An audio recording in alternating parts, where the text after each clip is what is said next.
another academy date coming up. I'm going to pitch to them a couple of different options. I've got it ready. Like I said in my message today, if you all are interested in getting on the pre-wait list for the next academy, please send me a message over at support@carnivoretrading.com. Oh, we've sold out the last four now. I have no doubt that the next one is going to be sold out as well. Be back in Las I Vegas. think I'm I think I'm about ready to go back to Vegas. It's been long enough. By the time the next academy, I'll be ready. It'll be a good Isn't time. that some? We never thought that would be, but man, we've got it so dialed in. The guys know from the last one. We're dialed in now. Everyone got suites and Yeah, man, look, guys, we had a great event last time. There's more space for everyone. I think logistically there was a little less moving around. We always have new topics, so even if you've been to the past, there's always something new to learn for sure. I know guys who have been a couple times say they learn something new every time. But let's get into it. Number 83, August 3rd, 2026. July, good riddance. Uh, we amen. we had an awful July. I think the worst July in the NAS in 27 years.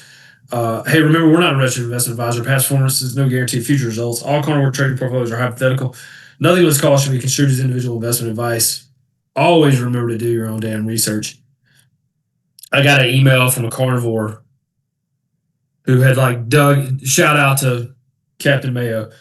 He had dug into this whole NeoCloud thesis that I've been laying out and power and stuff, and he sent this great thing over to me. He said, "Look, I did my own damn research." And I was like, "There you go. That's the carnivore spirit. I love it. It was great. It was great work, and I appreciate it. Share it. Thanks for sharing it with me, Dave. Special thanks to everybody that we beg, borrow, and steal from. Um, Always tons of great stuff to be had out there. Trader Z's everywhere looking for it. So, look, got a couple of great observations for you today. Goldman U.S. High Beta Momentum Index for the month of July closed down 37%. That was the worst month on history, surpassing 2008, the mortgage debacle, and the tech implosion in 1999. So, what we just experienced really truly was in many ways worse than COVID, '08, and 2000 tech crash. Pretty monumental month for high beta momentum. Really, I think the most bizarre thing about it, as I've told Dutch many times, it did it while the S&P stayed within a few clicks of an all-time high, and the VIX never really got above 20. Truly amazing. They say if you live long enough, you'll see everything once. So we had retail basically exacerbating this. We go from most bought names in May and June, which of course were the semi names in memory. They're buying, buying, buying, and of course they puke them all. So here we are. That is behind us now. Uh, what of course is in front of us is the fact that AI computing capacity is doubling every 7 months. And this costs a lot of money to build out. So the great CapEx spend cycle continues, but there have been a few things that changed last week. I think that possibly changed the narrative. We're going to get right into them. But I couldn't resist. Anybody knows Trader Z knows he's a movie buff. He finally sold out all of his positions. It's time to restart the bull market. So if you followed what had happened with Leopold and King Griffin, there's been a massive liquidation event from a huge hedge fund called Situational Awareness.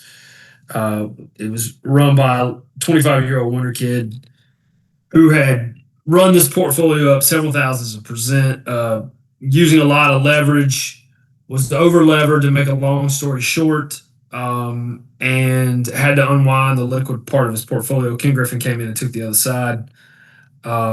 Many of the stocks that we have been trading and or trading were big positions in situational awareness, NBIS being one, IREN being one, BE being a very large one. So very much got caught in this liquidation. In fact, I would say, um, these kind of awkward candles that you saw specifically in NBIS were um, some of this liquidation unfolding surrounding situational awareness. So it wasn't all of it. Some of that was retail puking as well. But yeah, that liquidation seems to be behind us. Has been orderly. Griffin has now probably dumped half that trade at a profit of 20 to 30%. So kudos to the master and the maestro schooling the young wonder kid. I'm sure he'll come back. He's still managing 10 billion, but it's all locked up in Anthropic now. So if he can survive the lawsuits, we'll see. Guys, so there was some really crazy stuff that happened over the weekend. You got to let me nerd out for a minute because I think it's really important. And then we'll start talking dollars and cents. An internal version of Astra, OpenAI's next major model family, solved 10 major open problems in mathematics, quantum complexity, and theoretical computer science. Here they are. So the computer now has really stepped into sort of solving some of mathematics' most difficult problems. Higher dimensional sphere packing, binary and spherical codes, non-Sophic groups, Cohen's rigidity, conjecture, arithmetic circuit complexity, quantum parallel repetition, closet vector problem. Okay. Some of these problems have been long-standing and outstanding for forever. And this is a comment from a mathematician that I read that I thought was fascinating. I spent well over 10,000 hours studying math in my life, yet I can't understand these proofs, at least not without weeks of digging deep into each topic. What's more, none of my math PhD friends know much about these problems either, and they can't verify most of them without working directly in the field. Yes, math is very diverse. Large language models are getting smarter than the experts themselves, and I'm not sure we have enough bright human minds to verify everything that will come out of them in the coming years. Remember when we compared AI intelligence to PhD students? I think we're past that. So, guys, there's a lot of questions about what this is, what it's going to become. I still think the average person on the street has no idea. I think the average person that works on Wall Street doesn't fully understand it either. I think if you're a finance person, you don't get it. I know I've said that a few times on these calls, but we'll see. We'll see if it plays out and I'm right. But we're stepping into a new realm. They're also throttling these models back because the Chinese are distilling our models. So OpenAI and Anthropic are now throttling back what they're releasing to the public in an effort to slow down Chinese distillation of those models.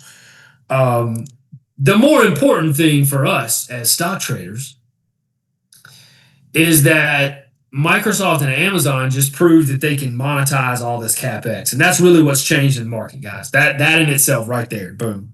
That's probably the most important thing I'll say on this call. Satya Nadella put this out. He said the hyperscalers had invested about $357 billion in capex, while sustaining an average ROI, return on capital investment, about 29%. So 30% invested on $350 billion. That's really hard to do at this scale, at this size. Both Microsoft and Amazon appear to be doing it. You can see these stocks have just exploded to the upside. Microsoft kind of just completely turned around this downtrend it was in. Now looks ready to run up to new highs. So right off the 200-day, this stock had really been suffering and been part of the software narrative. So you can see how that reignited that completely. Amazon's already gone to new highs. So here are your two of your biggest, capex hyperscalers of the world, showing you that they're monetizing the effort. Stocks are being rewarded versus being punished. Google, I think, is headed down that same path. The market kind of questioned some of the spending. Didn't like the results when they came in. It sold off, but now we've bounced hard. Looks like you're kind of breaking this downtrend line. Now Google wants to run to an all-time high, maybe. And then Apple kind of has been the anti-AI trade, and it's down, slowing growth, slowing revenue growth, slowing services growth, and no real investment in AI. So I don't think it would necessarily be a bad thing for the AI trade to see Apple kind of sell off. But where all this leaves you guys is the mags have rallied right off this trend line that we drew last week. I think on this call. I know we did for the DA guys. But there you have nice big recovery rally in the Mag 7. Looks pretty good on a weekly now. Defended the 50-day, even though you really struggled to get above it for a while. So it was a precarious couple of weeks there. But now we're firmly above it. Looks like we're going to run higher. If that's the case, it's going to drag the Qs with it, guys. We'll get into that a little bit more in just a second. I want to talk about the trend model. But this is a big number, and that's a great thing. Zoom out for a second. We had four things that broke at once. Like we said, we had crowded positioning, the leverage unwind over in Korea, here in some of the Momo names. We had this Chinese AI shock with Kimi K3 that we talked about that kind of was a DeepSeek 2.0, questioning the CapEx spend. Even though what actually happens is it drops token prices, people use them more. Jevons Paradox shared a great video with the DA guys about Jevons Paradox over the weekend. A lot of guys thought it was really insightful. Many people don't fully understand that, I don't think. And then, of course, we had this macro revival of oil spiking, Iran, all happening at once. Look, the momentum trade is unwound. We were here. We're back down to here now. I know that's a little bit difficult to see. Let me zoom it out a little bit. So we were in the 99th percentile in terms of momentum outperformance over the S&P 500. That's come in pretty dramatically in this sell-off. So that resets the deck here. We got the deck reset in Korea. Hopefully we've got this situational awareness has cuked up all its growth names like NBIS and BE, which appears to be what's happening now. So the narrative of, hey, look, the hyperscalers are going to spend a couple $1 trillion over the next 3 years, 2 or 3 years, in this build out all the way into 2028. It's not going away. The numbers are real. They've got the money. They've got the cash flow. The capital markets are there for them to tap the debt markets.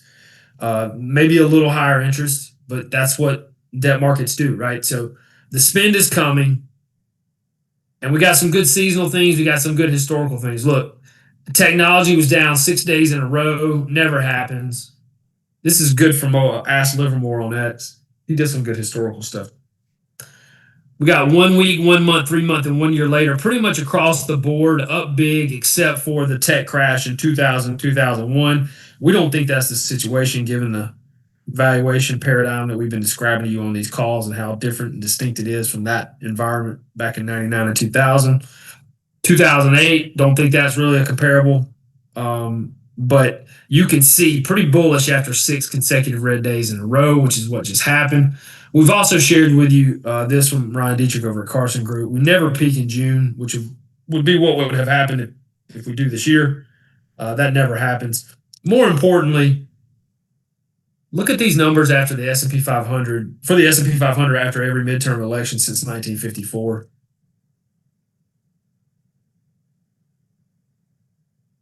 Basically, we got average return, 20%, 100% win rate, 18 of 18. So we just really need to get through this midterm, which we're really not that far away now, guys. And I think, this bodes very well from a historical calendar perspective. And now that we've had this washout, sellout, I think it historically sets up pretty well again here for maybe 19 and 19. Now, the flies in the ointment have been interest rates, with the 10-year kind of getting up to the top end of this range. We've drawn this chart for you so many times on this call. We'll do it again right now. Got a little reprieve today, down to 468. Good to see. What I want to see is a full-blown reversal here on the weekly chart, so that we can maintain this range. Maybe we do, maybe we don't.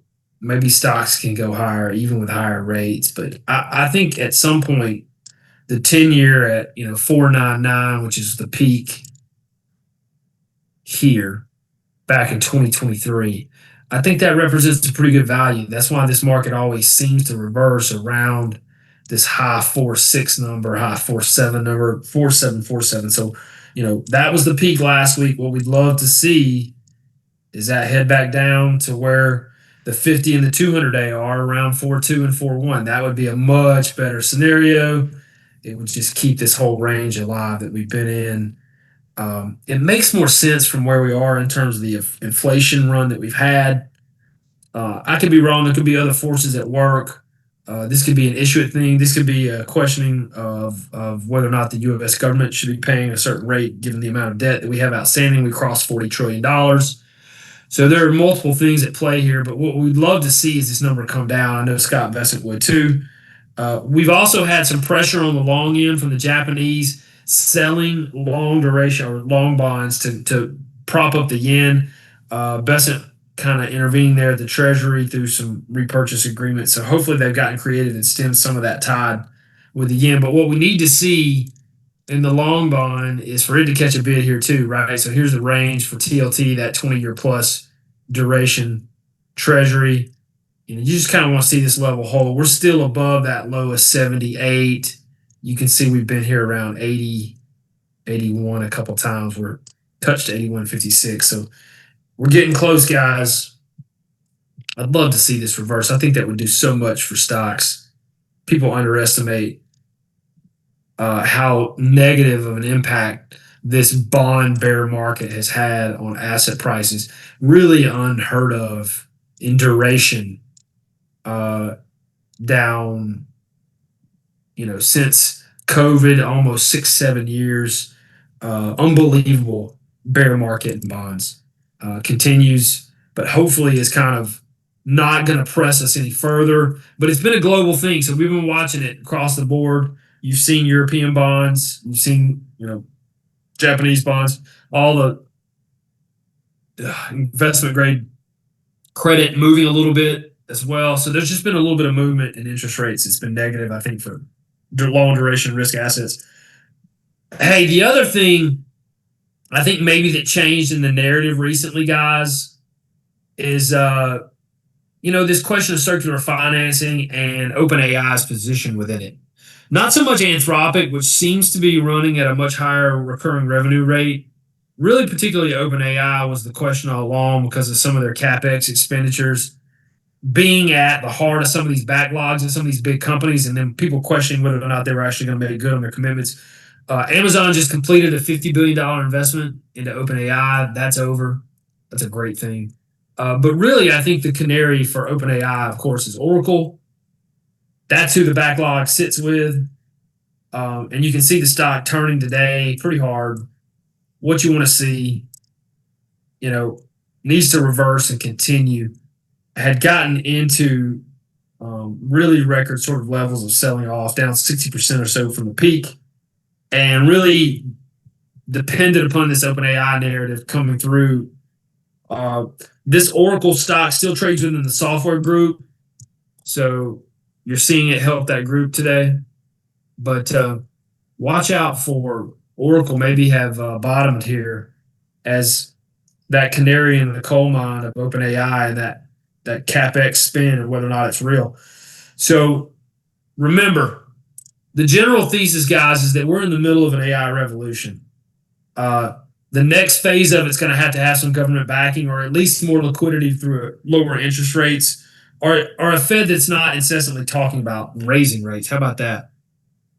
It is us versus China. There are no other players, okay? Yeah.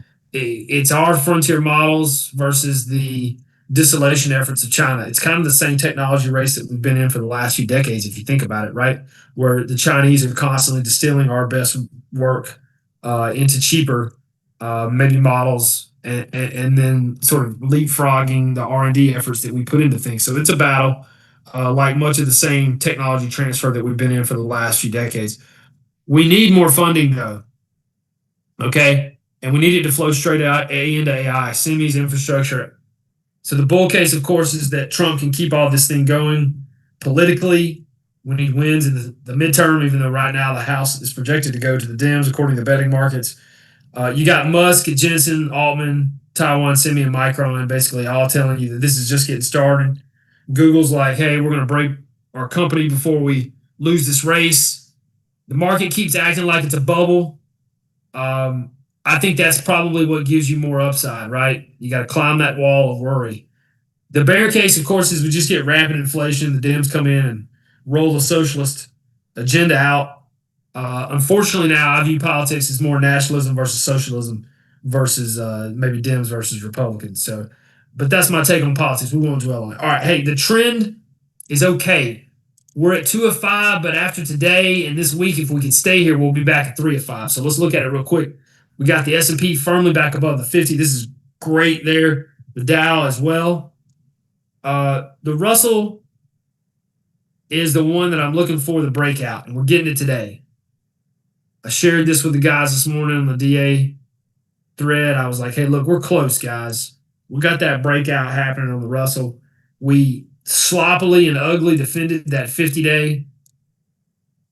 Okay, so we didn't defend it on the weekly close as well as I had hoped, but in the end, today it's looking pretty good. So you're going to see the trend model get upgraded if we stay here going into Friday. Looks like right now only the Qs would be below the 50, and so maybe that'll be a challenge. If the Qs can vigorously bounce here, you might challenge that 5 of 5. So the trend model is at 2 of 5 currently, but if it goes to 3 of 5, that means we're going in the right direction, right? You want to use the trend model when it goes from a small. The best times are when we go from a small reading of 1 to 2 and we start ramping up. Okay, so that's the signal that we're going to hopefully get from the trend model coming. We've got tons of earnings this week. The earnings have been so good, guys, just fantastic. Palantir after the bell, that's a big one. Guys, Palantir's kind of at this weird inflection point. They're positioning themselves as the go-between between you and the large language model so that Anthropic doesn't steal your business. Stock hasn't broken the 50-day yet, but that's a one to watch for software and for the AI trade in general. It's managed to hold on to most of these gains through this bull market. So watching Palantir. Hey, tomorrow, though, we got SpaceX, AMD, Arista Networks, A-Lab, Astero Labs. It's a big day. Okay, later on in the week, we got SanDisk on Wednesday. That's memory, along with Western Digital, another memory name. Shopify has been doing really well. Uber, performance-wise, from a financial standpoint, those guys have been doing well. Everybody will be keying in on Lilly because they're the godfather of drugs. Almost $1 trillion, if not still, probably the only $1 trillion drug company. So big week coming in towards the end. We got Datadog, Cloudflare, just a few more tech names, but Oklo coming in on Friday and maybe that nuke trade. So big week again of earnings. We'll be looking to see if some of these names that we've been tracking deliver, like AMD for the semiconductors. That'll be one that you'll want to watch to see. Okay, because this has been one of the best consolidating semi names in this pullback. You've got a nice clean box, pretty high level, held up much better than, say, Intel, which pulled back a little more, or maybe even a Marvel, which pulled back really hard. Right? So AMD, must watch. Lisa Su, that'll be a big one for semis. And guys, semis are really important because without the semis, the NASDAQ really can't get fully going, right? So we need to really break that trend line convincingly in the semiconductors. I think it's going to happen. But that's going to be necessary to really get the Qs going, okay? So you're going to want to see AMD do its thing this week on earnings, and something like NVIDIA powering up today. That's going to help the calls and semis. Look, we had talked to you guys about how NVIDIA just doesn't spend a lot of time below the 50-week moving average or the 200-day, and we were right on it. Right on it again. So defending the 200-day here in NVIDIA, hopefully that'll get back above the 50. That's going to really help semis. And you can see Avago is another $1 trillion name in that index that hopefully it's going to hold that 200-day and run up. So got to keep your eye on semis for the Qs to really get this thing fully going. That AMD number, SpaceX too. Want to watch that? Hey, trying to bottom here around 110, 111. Not just SpaceX though. UFO kind of curling here. You see this? We pointed it out. I think if it wasn't you guys, it was Thursday on our other call. So it looked like I got a little bottom getting carved out in the space trade. Rocket Labs looks similar, bouncing back nicely. ASTS bouncing back nicely. Black Sky Technology. So look, there's a pretty good turn happening maybe in space. You'll want to watch SpaceX to be some sort of catalyst. Guys, there's really nothing to say about earnings that I hadn't already said. They're just coming in great. Energy's killing it, obviously, where prices are. IT number 2. NVIDIA's cheap. I've told you that like every call for the last year. We've got technology forward PE is now well below the 5-year average of 25. It's also cheap. Technology to me is cheap relative to some of these other sectors. I don't want to pay 20 times, 22 times for consumer staples when I can pay 21 times for IT. The growth rates are just not anywhere comparable. And when you really dig into some of these stories, I mean, they're really incredible. Here's some semi 2-year forward out. So we're talking about 2 years out forward PEs, not just 1 year out, but 2 year out. 3 times for SK Hynix, 3.3 times for Samsung, 4.8 times for Micron, 14.8 times for NVIDIA. NVIDIA is trading at 14.8 times earnings 2 years out. Taiwan Semi 17.5, Broadcom 19 times. Okay, these companies are growing like so fast that it puts these PEG ratios at unbelievable numbers. So these are GARP. I mean, this is just a fantastic GARP type, statistics if you're into that thing. And semis are, of course, right at the heart of this AI trade. Even, a value publication like Morningstar puts NVIDIA fair value at 280. We're well below that here. Today, even with this rally. So, you've got 206, you got 80 points from here. That's 40% upside in the world's largest company, which I think it is again now over Apple after the sell-off last week. So when you look at some of these like SK Hynix and Micron and SanDisk, I think the market's missed the boat because here's what the bears are arguing, guys. This is the fundamental argument of the bears. At first, one of their arguments was, okay, the money's not going to be there from the hyperscalers. All right, well, that's wrong. It is going to be there. They got the cash flow and the ability to borrow and they're monetizing it. So that argument's out the window. The next argument is, hey, this is a cycle where once the build out is done, all these earnings are going to crash. Oh, okay. I'll entertain that cyclical view of earnings, meaning these are highly cyclical companies like in memory traditionally, and they're boom bust cycles.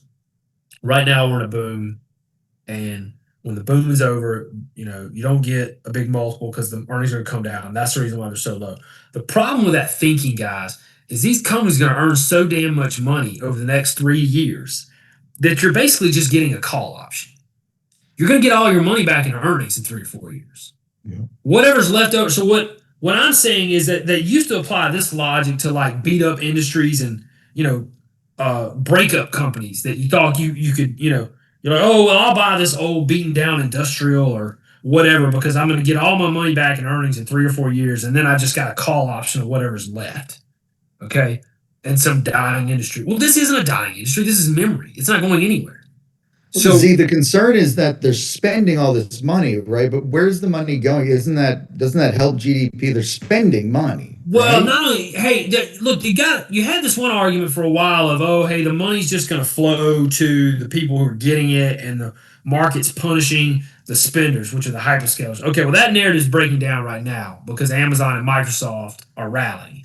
They're rallying because the spending is paying off. Okay, so that changes the narrative of the question of the willingness of the hyperscalers to continue to spend the capex. I think now, Godfather, the question really now becomes how long does the cycle run? Because what people are saying is, hey, this is going to peter out by 2030, right? 2029, 2030. And then so that's why you just don't get the multiple anymore. But what I'm saying is even if there is a slowdown, these things have gotten so damn cheap, it doesn't matter. Like, even if that is the reality, you're going to earn all your money back in 3 years, and then you're just left with whatever the situation is, which I don't think then everyone's going to have all the memory they need in the world. I don't think that's going to be the case. I mean, it's kind of nonsensical when you think about it. Now, there might be efficiency gains. There might be less of a CapEx, boom. The second derivative might slow down in the CapEx spend. Yeah, that's going to happen at some point, obviously.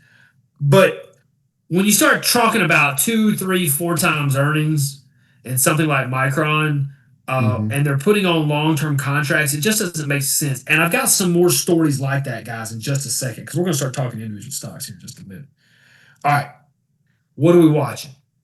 Well, look, we put this up on the last call. That was crude oil, right, at $90. World was coming to an end last week. Man, the narrative around Iran sounded terrible. But like these things do, they kind of have a way of playing out differently, right? So here we are at $79 a barrel. So we're getting the play that we want, which is oil in this channel back down to $50 a barrel. Okay. I don't know what's going to happen in Iran and when. What I do know is what the price of oil is. So forward out, it's still pretty reasonable. There's no real panic. Roger, you don't see any panic in the forward curve, do you? So I think, guys, this is something that hopefully is going to give us a tailwind. We shared that on the last call. The other thing we shared with you is the fact that semiconductors do this once a year, this massive sell-off. We give you the stats. Here they are again. Blow it up. You can't see these really small numbers. 29, 20, 37, 18, 49, 16, 18 and 30, 37 and 21. So look, happens every year. All right. This was a great chart. You did this last week, and that really hit home. That Yeah, right. I mean, look, it just happens, guys. This is just part of the game. Now, this is where we shift gears.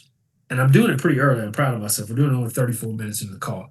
Because now, guys, it's a question of where do we go from here, right? We know what happened. We got this epic washout in momentum. We know where earnings are. They're great. We don't necessarily know what's going to happen geopolitically. We never do, right? And we don't really know exactly where the Fed is because some of that is probably determined by what oil does, and some of that's geopolitically driven. So what we do know is that the market trend is still okay. The growth in revenue looks great. There are some stocks that are still giving you some relative strength, and it's improving now. Okay, so now it's time to start looking for stocks again, right? So where are we in terms of pattern and price? Where are the ideas going to come from? So let's stop obsessing about Iran and the Fed and rates, and maybe let's just start looking at some stocks again, okay?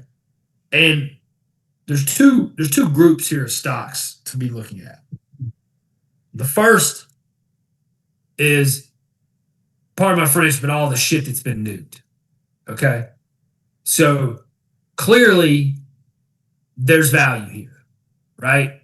And I'm gonna highlight one here. Here's NBIS down at the bottom. It's the largest position in the sector rotation portfolio. We're up pretty big. I haven't really sold much in anything in a while. We're ripping back. Here we are at 214, by the way, which is kind of exactly where we were.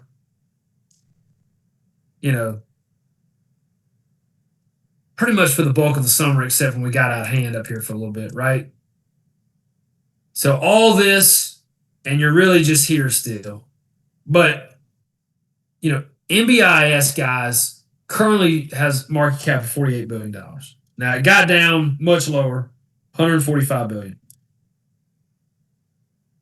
And so here you have, this is the breakdown. At the time, it was $37.5 billion. Now strip out what isn't the core business. $9.3 billion in cash. They got a $4.2 billion ClickHouse stake. Okay, which is 28% of that company that's valued at $15 billion. That's a pre-IPO stake. $2.2 billion Avrod stake, 83% post-Uber led round. Okay, $0.4 billion to Locust stake, Bezos backed. All right, that's $16 billion, roughly 43% of the entire market cap of this company in cash and equity stakes that have nothing to do with the business but are liquid. So what does that actual compute business cost you? $21 billion. Okay, you get that. You get the annual recurring revenue run rate and the $46 billion backlog. And here's what that looks like. And I'm just doing NBIS. I could actually do this on a couple different stocks, but I'm not going to do it on all of them. But this is the projected annual recurring revenue for NBIS. We're right here. Okay. This is going to $2.5 billion by the third quarter of 2027. This is on the books. Contractually obligated mostly from like Microsoft and Meta, who I just told you have the money. So it's really just a matter of execution. And what I'm saying is you're literally buying this company for just a multiple of recurring revenue. Now, this recurring revenue is supposedly going to go so high that you're literally just paying 2 or 3 times maybe recurring revenue in a few years right now. I don't know how much higher the stock ultimately goes, but the valuation currently makes 0 sense. 0. You could probably make the same argument for CoreWeave and IREN, which half of its market cap is in cash. Okay. The only hair I see on this IREN trade is these two brothers have given themselves the most egregious pay package in the world. And they've got this giant shelf offering that's a little dilutive, and they've been selling stock. But nonetheless, you're talking about a $13 billion company that's got $7-8 billion in cash. Okay. So these are the kind of names that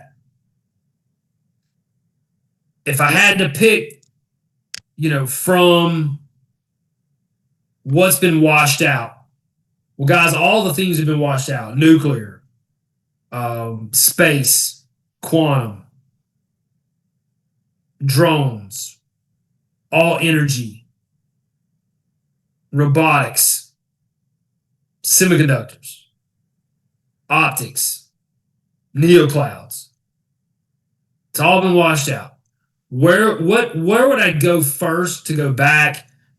I think it would clearly be the AI trade that has the best fundamentals behind it, right? So, if you're looking for the big names, well, that's the hyperscalers, which are all acting well, but that's not really what we focus here on. So, the sectors that I see the most upside potentially in are probably NBIS, which I just laid out the rationale for. Earnings coming up, I think on the 12th or the 11th, maybe. Yeah, we've got, the all energy play BE bouncing pretty hard, but I don't know if I would go there, or if I would go at something like AOI in the optics trade, which is ripping back and has incredible fundamentals behind it as well. AXTI was an incredible call last week. Fundamentally firing on all cylinders. Look, these are the stocks that make me think that we bottomed. Look at AXTI. You got a clear break of the downtrend line on the daily on insane volume. MACD turning up, right? And then look, what does this look like on a weekly? That looks like a reversal to me. But a lot of charts on the weeklies look pretty good, guys. Look at BE. That looks a lot better on a weekly than it does a daily, doesn't it? Look at that volume that came in. Yeah. And its earnings were great. Fantastic. Yeah. Call was great. Look at MBIS on a weekly chart. That looks to me like they just kind of came in here and got a bunch of people stopped, is what that looks like to me. That's situational awareness puking. That's retail puking. Right? And look, you can make this chart CoreWeave up hard today at 15%. I think that's a great sign for these neoclouds because this has been the laggard. These guys are the most indebted, but they're the biggest, right? In fact, you could make an argument that CoreWeave is cheap relative to MBIS based on the recurring revenue backlog. But here was CoreWeave. Look how the fat candles, they held 70 on the fat candles on the weekly. But look at these wicks. They got you here and they got you here, but they really got them here down to 60. Right? What did I say at the beginning of this whole call? He finally sold out all his positions, restart the bull market. Right? That's who that guy is right there, puking at $60. How do you think he feels today? I mean, how do you think the guy that dumped MBIS at 150 feels now at 215, 1, 2, 3 trading sessions later? I'm telling you, it's like the worst feeling in the world.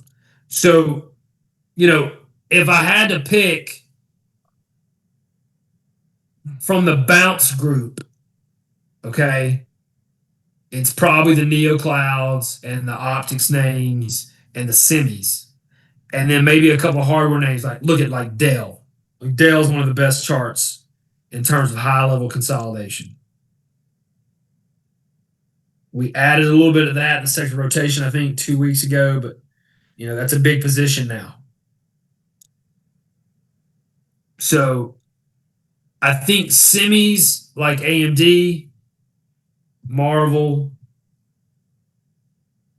Intel, all those are still in the sector rotation portfolio. Those would be some of my top, semi picks. ASML, I'd like to see come back. The Chinese have smuggled an ASML machine, supposedly. And, of course, now a few weeks later, they announce their own lithograph machines. They're inferior. Here again, classic Chinese. You copy the technology, but it's a little bit inferior. This is a big name to watch, though, because here again, these semis, they're really important for the broader market.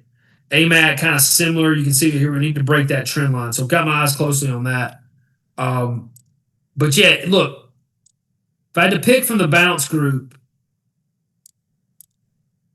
I got to go with the neoclouds. They're showing the gusto today. You can see it here when we sort our list. I got CoreWeave up the top of 14%. I got MBIS up 12, 13%. AXTI up 12 and AOI up 12. So there's the optics trade. I got Cypher up 9%. Man, I'm feeling a lot better about that buy in the sector rotation portfolio because I felt pretty stupid when we went in at 26. But here we are right back. Okay. Look, guys, I see this as a giant consolidation. And what I like about these neoclouds is I think all of these have been in consolidation for months. Okay? That's the weekly chart. That's a big consolidation after a high level run. So, if I had to pick from the bounce group, I'd say this is where your best looking bounces look. Now, outside of that, I like this ONDS bounce. I like maybe this ASTS bounce over in space. We got a little bounce happening in quantum because I still got INFQ on in this long-term portfolio, even though I've been monkey hammered. But maybe that's the bottom at 9. It held it last time. We got better tone now and all this momentum stuff. Look, I got Rocket Labs. There's that term, maybe like with ASTS. So, PERS turning, that's on the long-term list. Now, let's shift gears to the other side of this equation of, okay, what didn't get nuked that looks interesting here? Well, I've got things like Snow that finally are cooking. Man, this has been a dog since it IPO'd, but maybe they finally turned the corner and got this thing going. We got some other names in software that have managed to hold up, like Datadog. Look at that. Datadog looks like it wants to go to a new high. That's going to break out.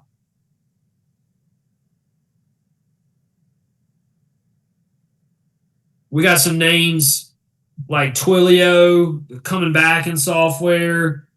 But I got to tell you, when I look at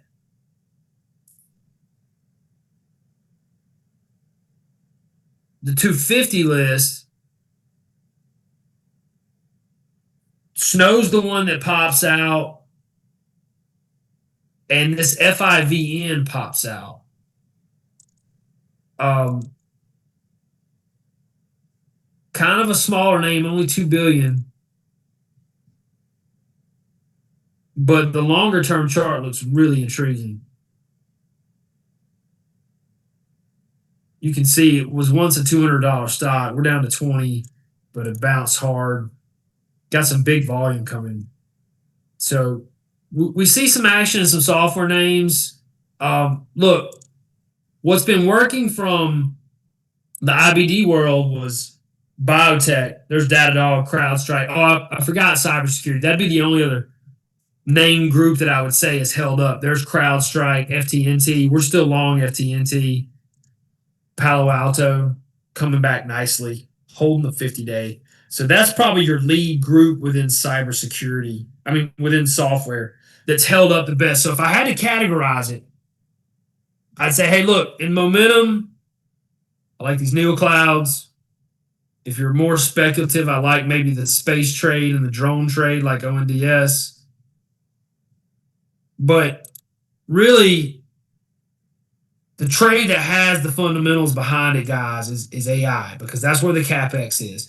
The hyperscalers are spending the money. It's real. It's there. Okay? NVIDIA and all the compute guys, they make the hardware. I think there's less of a shortage of NVIDIA chips than there used to be, but it's so cheap that there looks like there's incredible value in names still like NVIDIA. You got AMD, AVGO, TSM, ASML, all the usual suspects. But we also throw the hardware players in there like Dell, Intel, Texas Instruments. Okay. You know all about this memory bottleneck, all the players there. There's these memory controller interfaces like ALAB and Marvel that are part of that as well. They're also part of the networking interconnect. That's ANET, right? So, guys, this is the trade. This is the trade that has the fundamentals. Here's our optical component trade. Light, COHR, GLW, AAOI, AXTI, CIV, VIEV. These are the names that got nuked. Okay? They got great fundamentals. Trade at really low valuations. The power story is a little bit cooled, like VRT, that stock, and some of those names have pulled back. Some of that industrial trade has pulled back. I think the nuke thing is still a little ahead of itself. BE and GEV are my favorites there. Those are the ones that were actually long, right? And then, guys, you got our near clouds that we just talked about: CoreWeave, IREN, MBIS, APLD, Hut, Hive, Cypher, Wolf, Keel, Wi-Fi. So, look, maybe we finally get software and semis to go up at the same time. Maybe ServiceNow and NVIDIA can run together. Obviously, that would go a long ways to help the Qs, which are running really nicely here. Putting in a nice V-shaped bottom on the weekly. Look at the weekly, guys.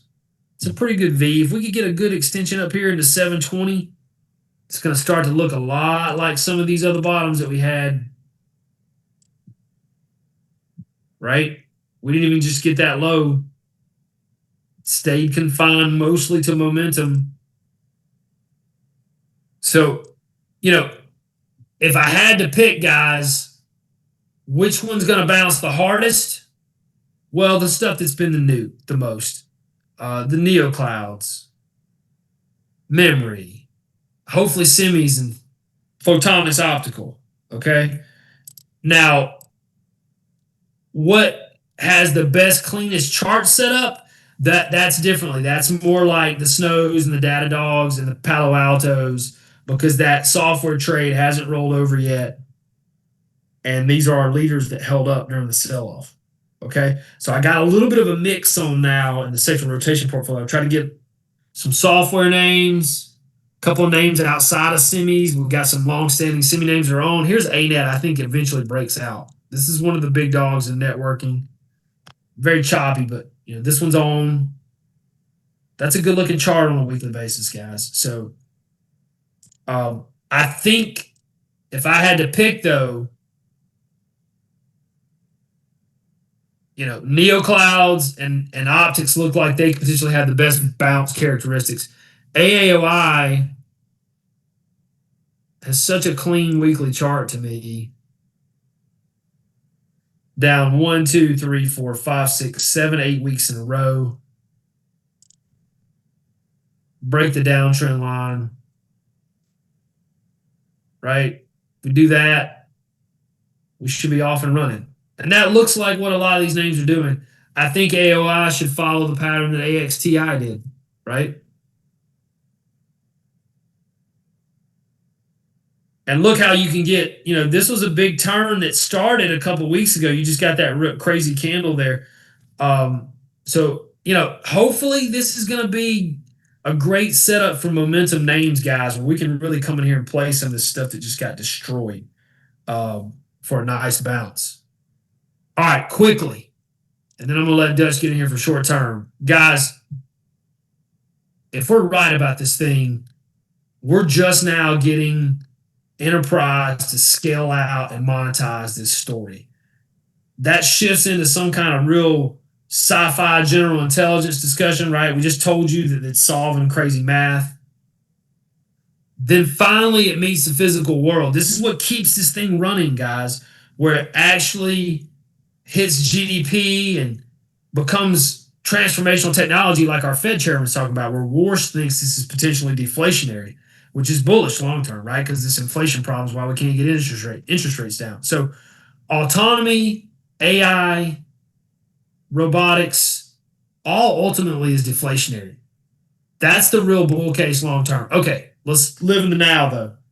Dutch, you liking this trading action short term, buddy? It's better than last week. My account likes it. There you go. That's right. I mean, I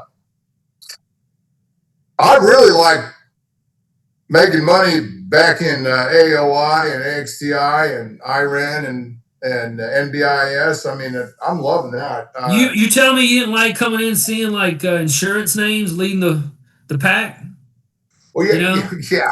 I love seeing McDonald's being on the leaderboard, or something. Yeah, it's like what am I supposed to do today, right? So that's right. That's right.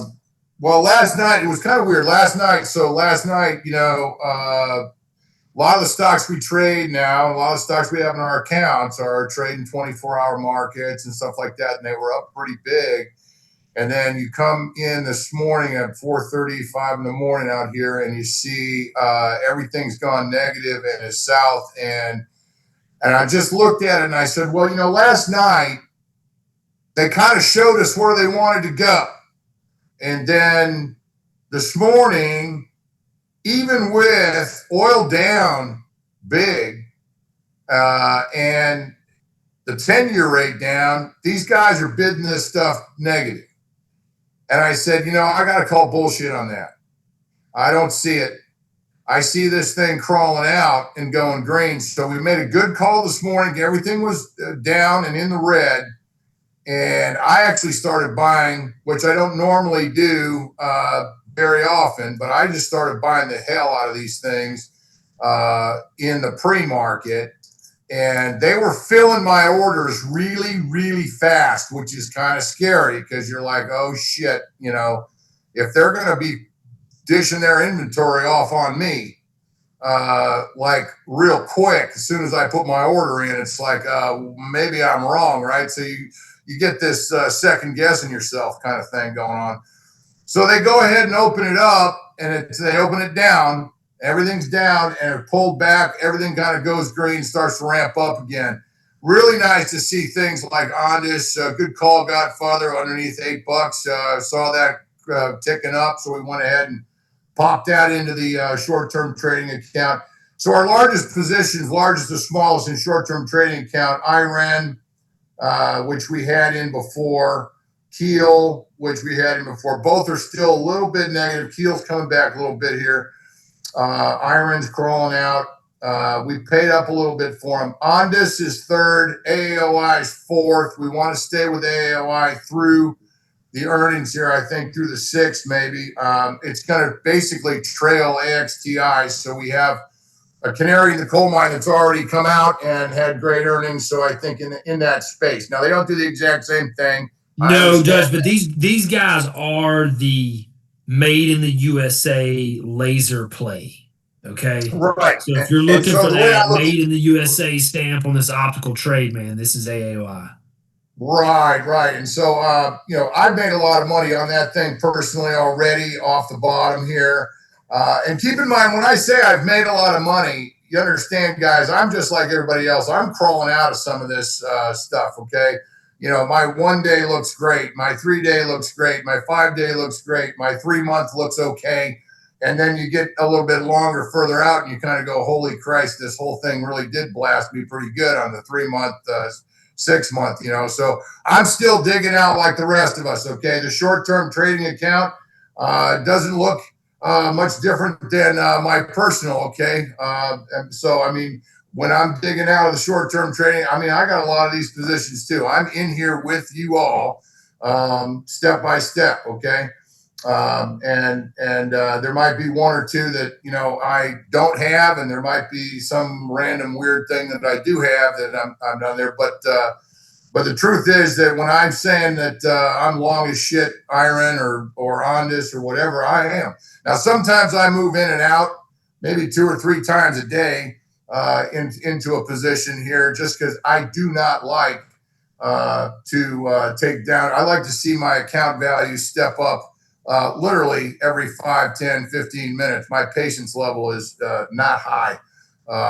But I like to see that account value step up, and I watch the value of the account.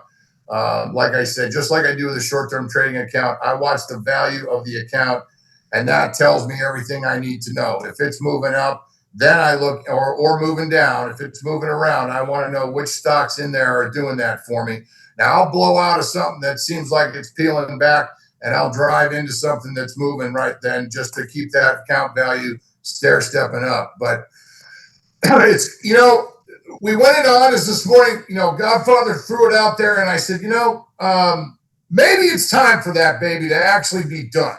We've been praying over it for months, Dutch. Well, it's just, the thing about it is I haven't held it, okay, and I haven't bought it.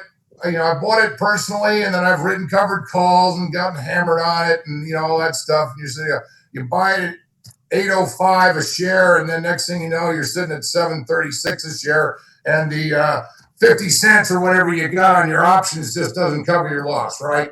We've been going through that with a lot of these positions here. So now you look at this, you say, okay, the month of July is over with. We're into August. We got oil coming down. We got, I think really what we have here is we've got midterms coming, and they're at the end of their kind of leash of where they can push things or getting close to it. And I think they're really going to look at what they're doing, okay? And look at what they're doing with oil. I mean, they're completely, moving around the strait. Roger knows. I mean, this is a big deal. They want to take it, Roger, to 55 or 65 bucks a barrel. And I'm just telling you, I think they got a plan to do that. Hey, Dutch, one of the most fascinating things I've read, and Roger, you can weigh in about oil specifically from some oil guys, is they think that the amount of demand destruction that has occurred is off the charts as people are now rotating to whatever they have to, whether that be electric, whether that be trading down, whether that be driving differently a few miles, whatever. There has been significant demand destruction, and that is keeping a lid on prices as well as the idea that supply at some point will regulate. Yeah, I agree with you. Demand has dropped. I think the big change for me is the UAE getting involved in this situation and actually offering, protection services for the strait, and Wow. that's huge. I mean, for Wow. them to come in and say, "Look, we're gonna, fight Iran too," that's a big deal. Roger, the UAE and these other countries, Saudi Arabia, they're all getting to a point now, I think, where you're going to create a lot of stress on their own economies if they don't get the oil moving. So Exactly. the impetus to get either workarounds in play and or the strait open to some capacity is now not just the United States. In fact, guys, we're actually pretty insulated from this to a Absolutely. certain degree, Yeah. not from a price perspective, but from a supply perspective. Things have been really bad. I mean, I just saw we're like record levels of jet fuel inventory in the United States, whereas over in Asia they can't even hardly get any. Yeah. So there's a lot of things that look. Oil is not refined product. Okay, it's two different things. Oil's a fungible commodity. Hey, I watched this great thing yesterday about these dark tankers that illegally go pick up oil and move it, and it's fascinating. They can refuel out at sea, so someone will go to Russia and pick up some illegal oil and then put it on another boat out in the ocean, and then they can argue that it came from Given Russia. your history, I'm surprised you're not an investor doing that. Hey, I don't have $15 million to go buy a oil tanker laying around. Trader D wants to be a dark tanker guy. Yeah, I love it. you read a Mark Rick book once and you think, hey, this guy sounds really cool. But no, so guys, there's a lot of things happening in the oil market that I think are maybe potentially feeding into this idea that we could get down to 60 or 50 bucks a barrel, Dutch, which would be a huge Yeah. improvement from a macro perspective as it relates to the inflation narrative and probably as it relates to interest rates. Yeah, absolutely. Look, I guess I've lived a pretty sheltered life. No one even asks me if I want to be a dark tanker guy. I don't get it, I mean, You're just not running in the right circles. Roger gets that call. He's the one, hey, Roger, hey, remember back in the day, man? Remember me? I got a dark tanker deal for you. So the discount is somewhere between 20 to 30 bucks a barrel, and so the profit is enough. You're talking about $100 million of oil. You're talking about 20 or 30 million dollars on one trip, and they're talking about some of these dark tankers only cost 15 million. So you can make the cost of this derelict that you're buying for 10 or 15 million bucks back on one trip plus 5 million bucks. So there's a lot of incentive for people to do this kind of stuff. Anyway, the world's a crazy place, guys. What Dutch is probably really keying on though, and I heard him talking about this more on Direct Access, is what he wants to see is for the Qs to kind of power on up here, break this downtrend line convincingly. Yes. And I'm glad you brought that up because it hit me last night in the middle of the night when I'm looking at these markets and stuff. I said, why did we start this business? We started because we got sick and tired of what we saw out there. which was people reporting what the hell already happened and people reporting what's obvious to me right now. Okay. I don't care. All right. I can see that. You can see that. You guys are all on your screens. You can see what oil's doing. You can see what the 10-year's doing. You can see what sectors are moving. Okay. We can like bring it up and point some things out. But the reality is, hey, I want to know, as Trader Z sat next to me every single day on the trading desks, okay? And what we constantly had to tell everybody else on the desk was, don't tell me the obvious shit that I can always see. Tell me what's happening a day, a week, and a month from now. I want to know where the puck's going. I got to get out in front of the puck. And one of the things that the only way you want to look at the past is to give you context of what might happen going forward, because that's all that matters. We can't change what happened in July. I don't give a shit what happened in July. It's over. What I care about is how can I make $200,000, $300,000, $400,000 in August? And that's all you give a shit about. And so let's start a company that focuses on that. So that's why this conference calls, why we do this every week. We want to tell you what's shaping up and what we think has a high probability of happening. There are no guarantees. I can't tell you that AXTI is going to go to 75, even though it will. But you know we can give you a high probability, or AOI is going to have good earnings. What are the probabilities? Pretty damn good. That's what we're here for. So Dutch, this is my quick take, guys, and then I'm going to switch gears into the second rotation. I think the NAS is the weak link, so let's look at it specifically because that's where most of the trouble has been. Look, we got this really washed out MACD that looks like it's set up to reverse right here, okay? We've got this arc that's been in play that we look like we convincingly broke maybe today. 1 or 2 more days you would do it, all right? We've got the RSI. Looks like it's reversed off the bottom. Now, this makes the most sense to me technically because all the other indexes are more advanced in the recovery. The S&P's already back up here knocking on the high, right? And the Dow in a very similar situation. Okay, here you are knocking on the high. But more importantly, the Russell has probably given you the nice, good, clean break. When you look at it, you can see it here. You know, we had been just kind of stair-stepping down, and then boom, we broke today. So I think the Russell today really gives me a lot of confidence that this chart that I put together here for the NAS is kind of what's happening. The other things that we had, Dutch, was we had the Williams R really got down to a level that had led to reversals in the past. And then, of course, the momentum move, guys, you know, as we shared with you from the very beginning, that was really unprecedented. I mean, 37% in a month. That's worse than COVID. That's worse than 2000.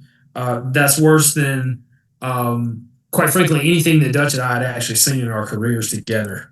So there's a lot of reason to think that some of that which had just gotten thrown out could come back vigorously. So I think, you know, the crystal ball says we're going higher. And the other thing I think, Dutch, is that a lot of these charts that I've shared, like these IRINs, to me, these weeklies look really compelling.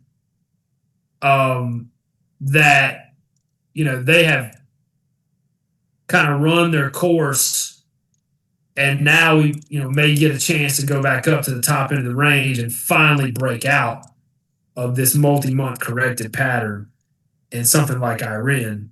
So pull up that NAS and let's see where we got to go on the NAS to break the downtrend convincingly. Really, look, okay, so there you are, and I don't think it's much further, guy. I think you're going to run into some congestion. So look here at some old highs and old lows, right? You kind of got... I think we're pretty close to breaking it. Yeah, so you kind of got that neckline that's there, right? Sort of. Yeah. And then maybe, Dutch, really when you get back to 710, the 50-day is going to be about right here. Mm-hmm. right? So All right, that's where you're gonna have. That's where you're gonna have a little bit of a battle. that's right. They're gonna probably try to defend something in here, right? Because you got all this mess that should act as resistance that was here, right? And then you got the 50 will be right in here. So they'll probably try to make a defensive stand here. What this chart looks like to me though is look how similar it looks to something like AMD, where this has been the weakest too. This is semis. So I think you can really look to semis because that's the weakest chart, Dutch. Like the semis are not above Friday's high. You got me? All right, so any of you traders that are out there, I hear you. You're right. You need that because look, the guys like NBIS, they took out Friday's high, right? So you got to get AMDs, you got to get MU, you got to get the semis. Is what you're saying. That's it, buddy. And look at Micron being like, hey, when you woke up, when I woke up went to bed last night, these stocks were up. Woke up in the morning, Korea was down. These guys were down 4 or 5%. They opened down 4 or 5%. Now we're only off 0.7%. You really need to see Micron catch a bid here. Okay. Yeah. Okay. I think so. I think if you could get semis to go to 560, 590, that's probably as good a sign that you bottomed as any. And the AMD call may be your catalyst, right? For something like that. Hey, the good sign you have today is this. Hey, for those of you that are trading, BE is about ready to pop from 218 to 225. It already went this morning to about 224 and change. The stock's setting up right now at 218 and change. And it looks like it's getting ready to come out of this little bit of a base here, but that's just beside the point. No, I mean, look, Dutch, this is one I think describes the very market that we're talking about. Okay, great fundamentals at the heart of the AI trade. Technology's real. Here's your reversal. Here's your massive liquidation event, but the buyers step in. This is what we should turn around and run back up on another leg. That's right. So, all right, hey. We've got just a couple of trades we did last week in sector rotation. Not a lot to report. I got NBIS and BE at the top. I got Dell that we've shown you we like. FTNT still near a 52-week high. I think ANET's about to break out. Datadog running again today. So look, I don't really have a problem with any of these names. The only problem, children, I feel like I have are SK Hynix, maybe SpaceX, but I'll probably buy into that, quite frankly. Per has been a pullback. It's been really weak, but we're getting a good bounce today, not only in the stock, but also in Hyperliquid itself. So we want to let that one play out because I might scale in there. So I don't really have a lot of stocks that I'm down on. I had a couple of bad entries with HUT and Cypher. GEV wasn't great either, but I think that one holds. So right now I'm just kind of in a holding pattern with what we've got. And I feel we're a little bit barbelled here on rebound in the AI trade and some software that's lagged, and then maybe a space trade like SpaceX just sprinkled in. All right, so Kurt, you're up $82,000 on today, 3.88% on that portfolio this morning. And in 27, 28 months now, we're up 105%.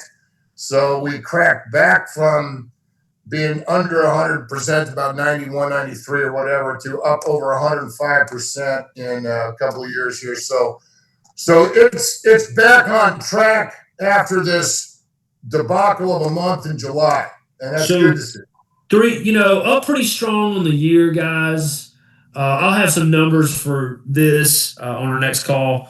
But hey, look, having a great year. In fact, still surpassing the target rate of return, which is about 20%, guys. So,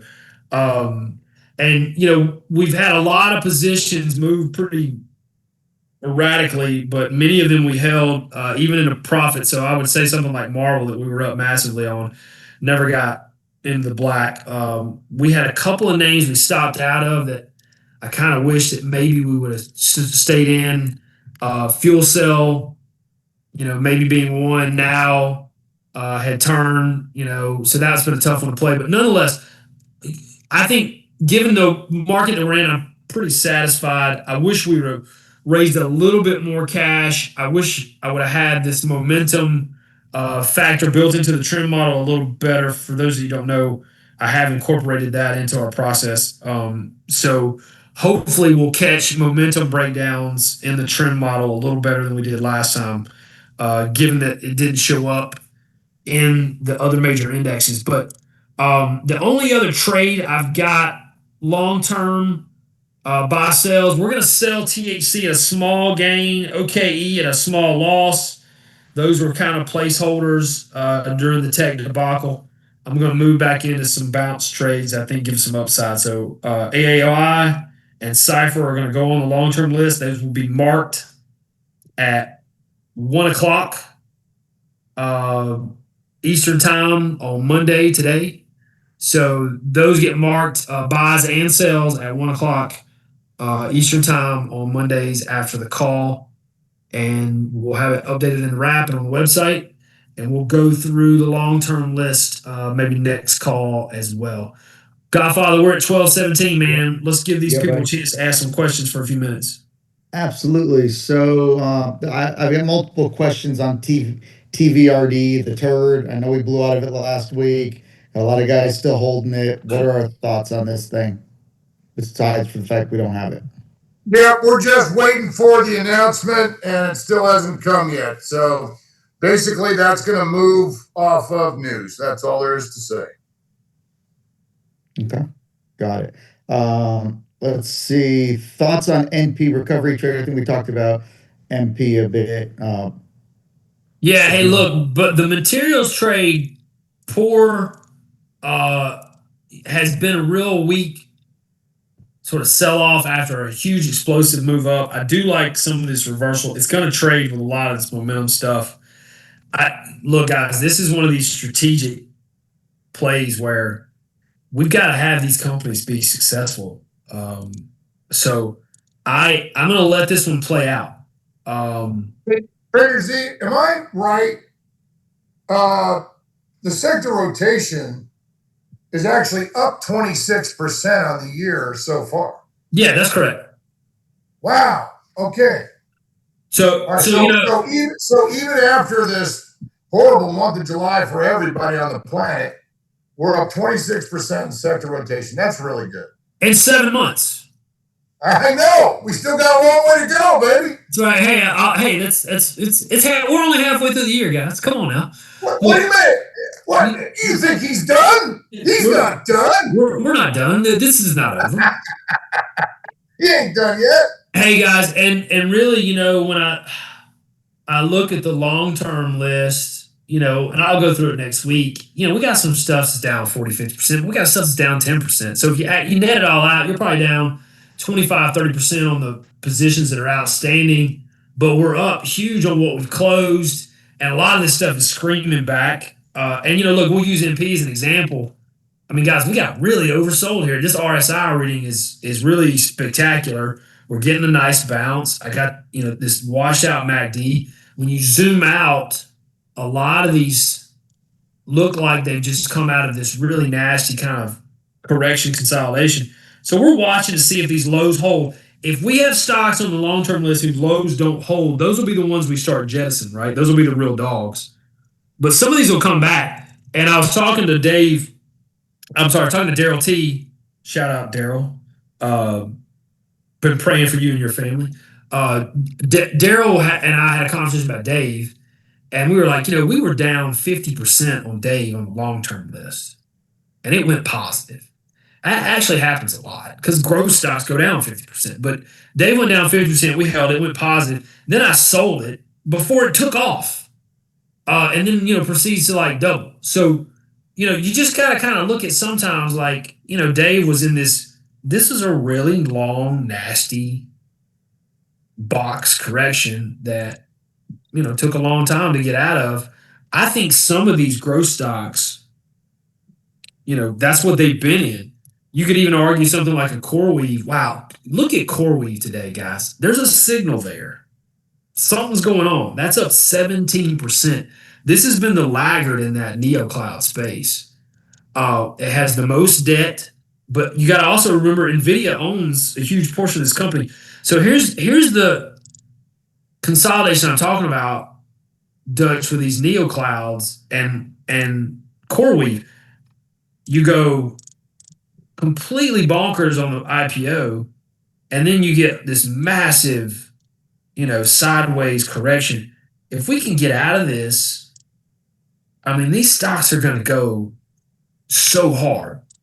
And so I just think you got to be real careful about who you listen to here, particularly the bubble boys, because the earnings just aren't supporting their thesis. And when I look, and I mean, Dutch and I were talking last week, and we literally said to each other, and look, Dutch, Microsoft is up 2 days now past the day after you and I were talking about it, okay? Yeah. It's gone from 400 to 47. This is a multi-trillion-dollar company. That is the market telling you suddenly, oh shit, they're making money from this.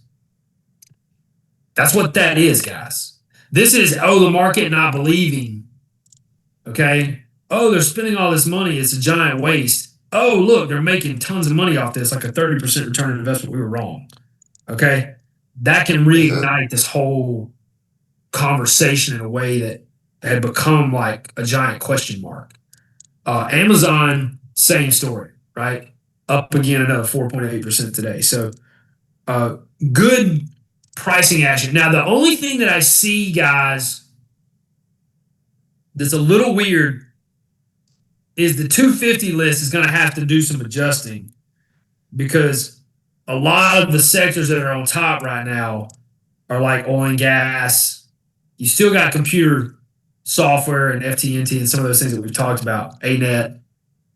But I want to see stuff like banking and loans and banks kind of maybe take a back seat to some things. Not because I don't like those stocks per se. I just want momentum to lead versus banks. The sector mix, has not been all that bullish, like staffing being in the top 10. Okay. That's not what you want to see. We want to see momentum names, growth names, tech names leading the list. What is this CDNA, CareDX? Always remember to come in and see what's working, guys.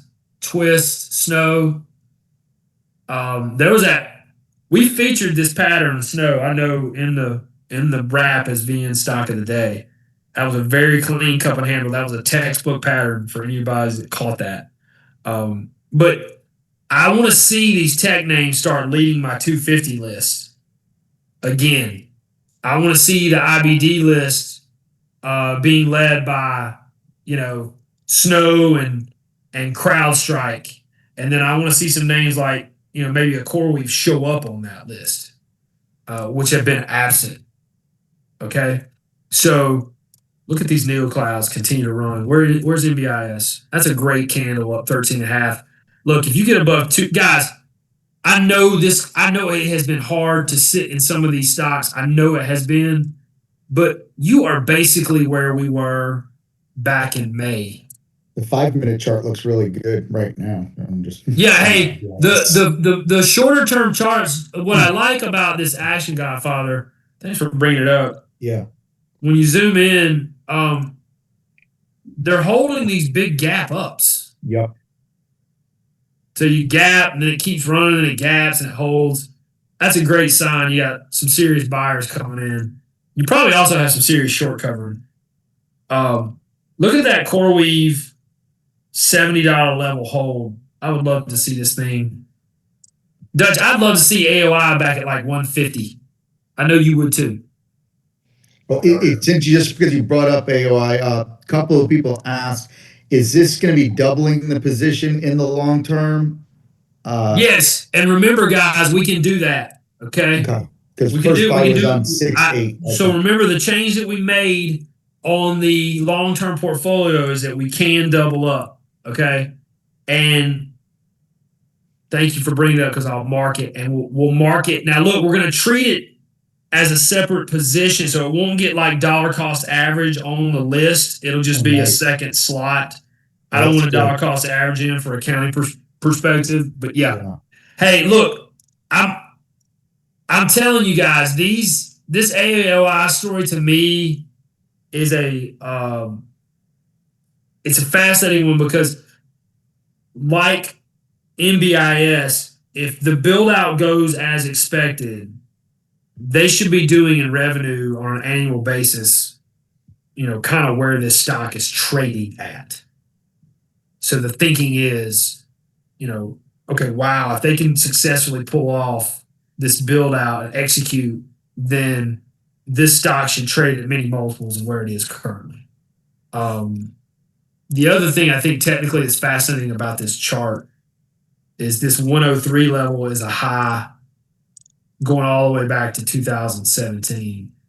And it's kind of close to where we're finding support here in the stock, many, many years later. All right, Godfather, what other questions you got? Yeah, let's see. What are your thoughts on TE from Susie? So T looks like it's trying hard here, Susie. I think that this is one that is a great fundamental story. This is the American-made full stack solar play. Okay. Management has had a hard time, I think, guiding expectations. Solar got just absolutely destroyed. You're seeing it come back today with like First Solar, NXT. Still can't find its footing. TAN is your ETF. It's bouncing as well. This is what got TE.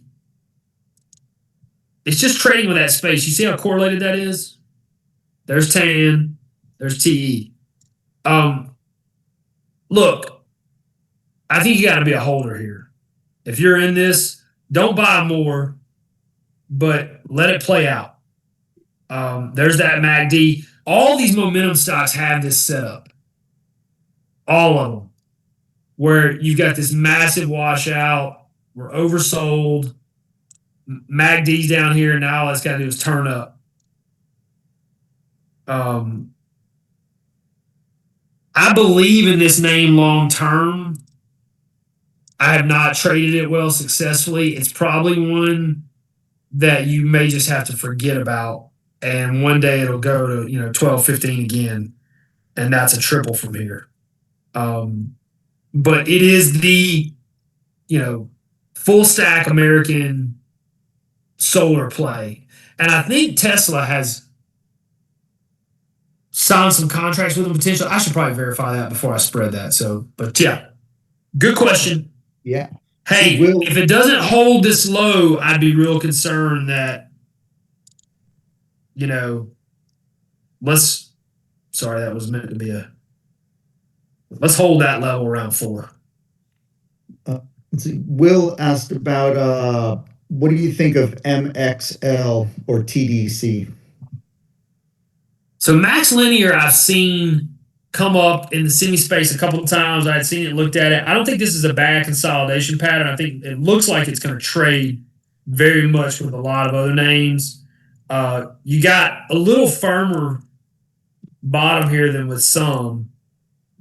$6 billion. I don't know enough about it fundamentally to make me just super excited at $6 billion. I probably get more excited about Marvel at $164 billion.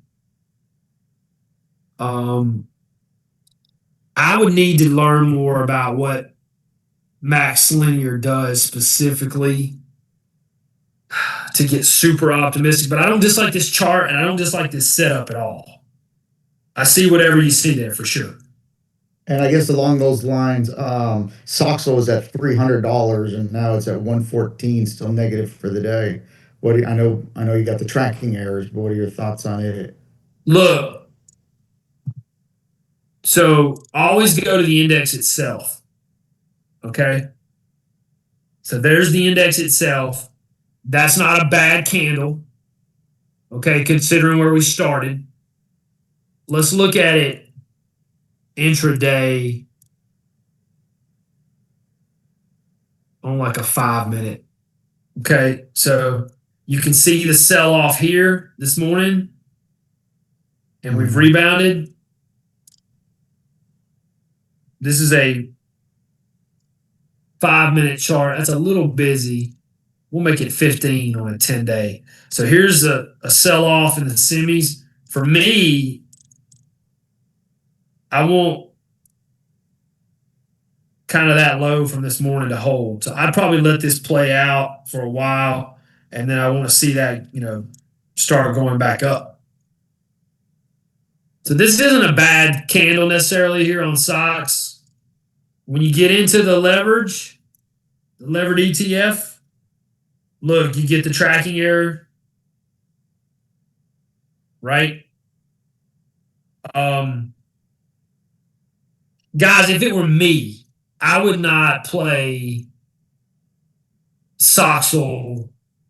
I would just buy SMH with margin.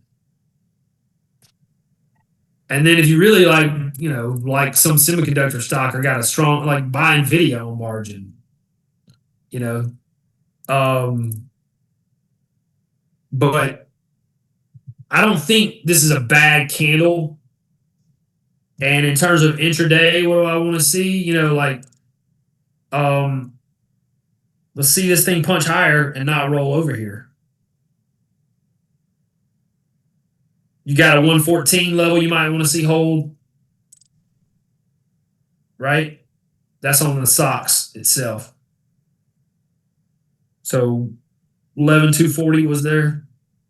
And then, of course, the low from this morning was 10,922.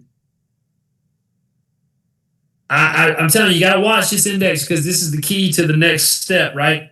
We need this to follow up and follow this MBIS, crowd look to these higher levels. Next question, Godfather. Yeah, I got one more left, and from Phil, what are your thoughts on FPS, Frank Papa Sam? This was a real boomer that just got it was destroyed. Recent IPO, great stock, man. $8 billion market cap. I mean, interesting story. I still think, this is kind of just one of these that, look, did the baby get thrown out with the bathwater?